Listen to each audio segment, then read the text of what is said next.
जय हिंद दोस्तों। मोदी सरकार ने सीएए कानून लागू कर दिया है।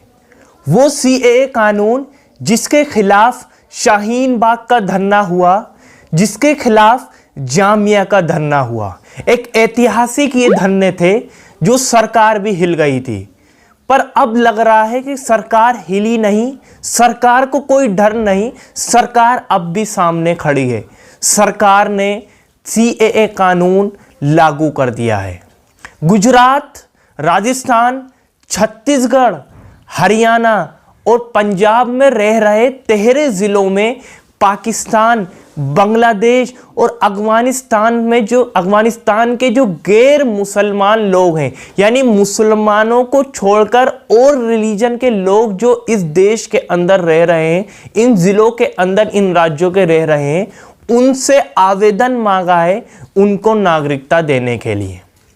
यानी दोस्तों, सीए कानून का मतलब यह है कि जो लोग वहां पर उत्पीड़न हो रहे हैं मुसलमानों को छोड़कर पाकिस्तान, बांग्लादेश और अफगानिस्तान में, तो आप भारत आ जाइए, हम उन्हें अच्छी सुविधा देंगे, यहां पर आपको उत्पीड़न नहीं होगा और आपको यहां पर भारत की नागरिकता भी दी जाएगी। दोस्तों, हमारे देश के अंदर कोरोना चल रहा है, मोदी सरकार है। कोरोना की वजह से जो इस देश के लोग रह रहे हैं, मोदी सरकार उनको अच्छी सुविधा उपलब्ध नहीं करा पा रही है।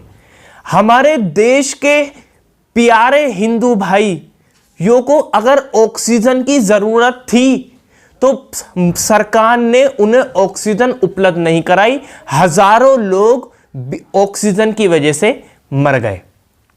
हमारे हिंदू भाइयों को जो इस देश के रहने वाले, अगर उनके परिवारों में डेथ हो गई तो उन्हें लकड़ी की जरूरत है, तो उन्हें लकड़ियां नहीं मिली है।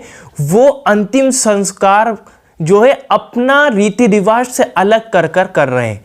हजारों लाशें दफना दी गई हैं हिंदू भाइयों की और गंगा में बहा दी गई हैं। तो दोस्तों आप सोच सकते हैं, जब इस देश की सरकार, भारत सरकार, जब इस देश के लोगों को अच्छी सुविधा नहीं उपलब्ध करा पा रही है, तो पाकिस्तान, बांग्लादेश और अफगानिस्तान से जो गैर मुस्लिम लोग आएंगे, क्या उनको सरकार अच्छी सुविधा उपलब्ध करा पाएगी? सबसे पहले तो वही लोग हैं सरकार के लिए जो इस देश के हैं, बाद में दूसरे लोग हैं जो दूसरे देश से आएंगे। तो जब सरकार इस देश के लोगों को ही अच्छी सुविधा उपलब्ध नहीं करा पा रही है, तो बाहर के गैर मुस्लिम लोगों को कैसे उपलब्ध करा पाएगी? दोस्तों, ये सिर्फ और सिर्फ सीए कानून जो मोदी सरकार लेकर आ रही है, ये सिर्फ और सिर्फ राजनीति स्टंट है।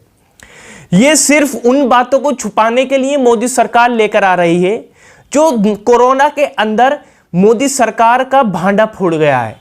मोदी सरकार अच्छा इलाज नहीं करा पाई लोगों का, अच्छा मेडिकल सिस्टम नहीं करा पाई। अस्पतालों की सिचुएशन पता चल गई पूरी दुनिया को, देशवासियों को। हजारों लोग हॉस्पिटल की वजह से मर गए, हजारों लोग बेड नहीं मिला सड़क पर मर गए, हजारों लोगों का ऑक्सीजन नहीं मिला वहीं पर मर गए, हजारों लोगों को चिता नहीं मिली, लकड़ियां नहीं मिली, वो दफना दिए गए, हजारों लोगों को ऐसे ही गंगा में बहा दिया गया।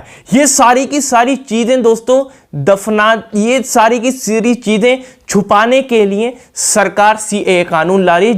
ये सिर्फ और सिर्फ इसलिए ला रही है कि जो कोरोना में कमियां दिख रही थी वो छुपा दी जाए, सबका जो दिमाग है वो सीएए कानून पर आ जाए। क्योंकि सीएए कानून के खिलाफ शाहीन बाग का धरना और जामिया का धरना हुआ था, एक ऐतिहासिक धरना हुआ था। तो अगर सीएए कानून का कोई नाम लेता तो एकदम सब लोग सीएए के बारे में सोचने लगते हैं। तो दोस्तों, अब मैं आपको बताता हूं कुछ पूरी डिटेल इस सीएए कानून के बारे में कि सीएए कानून पर क्या समाचार, यानी क्या खबरें चल रही हैं।